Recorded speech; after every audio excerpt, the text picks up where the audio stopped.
Kinahanglan gid ay magtalikod ang bata. Ha? Kinahanglan gid ay magtalikod si papi nako. Ayan po guys, maaga po akong nagsarado ng tindahan guys. Time check here is 8 PM, around 8 PM mga palangga. So, tapos na din akong nag-live guys. So, update ni papi ngayong gabi. Yan po. Pumapasok na po ako sa loob ng bahay guys. Ayan po, nangangalay yung aking paa. Oh. Tambali anak bi. Papi, tambali akong tiil anak. Sige na anak. Ayan po si papi guys, nag-alala sa akin. So ayan, mayong gabi ka na tong tanan. Ayan, ang ingay po ng mga kuligli guys. Ayan, nandito na po ako sa sa loob ng bahay guys. Ayan.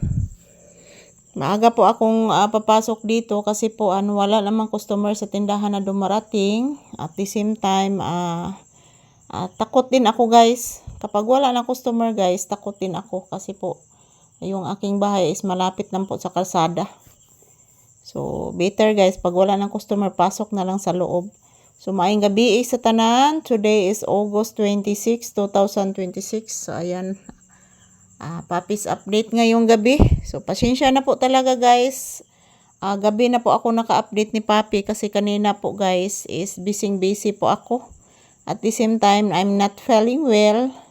So, pag umaga guys, busy ako. Nagwawa po ako ng ice water. At pag tanghali, natulog ako mga palangga kasi ang sakit po ng aking ulo kagabi. So, ayan po si papi. Ayan. Nag-alala po ito sa akin guys kasi po I'm not feeling well. Diba anak? Bless mama bi. Nakuhaan ko po ito ng kuto guys. Bless mama. I love you anak ko. Buotan kani akong anak guys. Oy.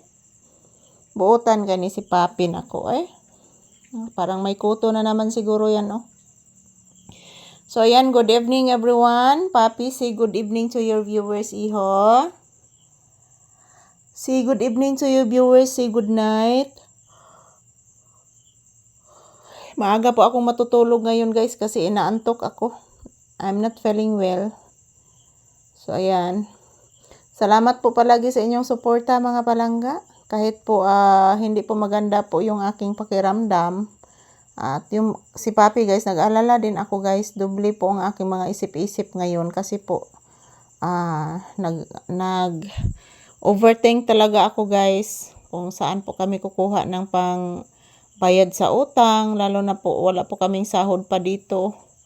Saan ako ikabili ng gamot ko. At yung ulam namin ni papi, pambayad sa kuryente at tubig. So, ayan. Laban lang tayo, guys. Ganyan talaga ang ating life. Mayroong ups and downs. So, ayan po si papi. Relaxing mode. At naghihintay din siya sa akin, guys. Si papi. Naghihintay po ito sa akin dahil po gusto po niya, guys, na matulog din kami ng maaga. So, ngayon is mag-ehersisyo muna ako, guys. So, ako lang siguro muna ang mag-ehersisyo ngayon kasi po mabigat si papi. Masakit pa ang aking ulo. So, ako lang po muna ang mag-ehersisyo guys. So, ayan. As you can see guys. Ayan, tingnan nyo po ang aking mga mata na mamaga. Ayan, masakit talaga yung aking ulo mga palangga. So, shout out to all my viewers and subscribers. Good evening. Thank you for always watching. Happy Wednesday. And God bless us all guys. Don't forget to pray because prayer is powerful. Good night and good evening everyone. I love you all. So ayan, this is Papi's update and maraming salamat sa inyong tunay na panunood at pagmamahal. Salamat guys. I love you all.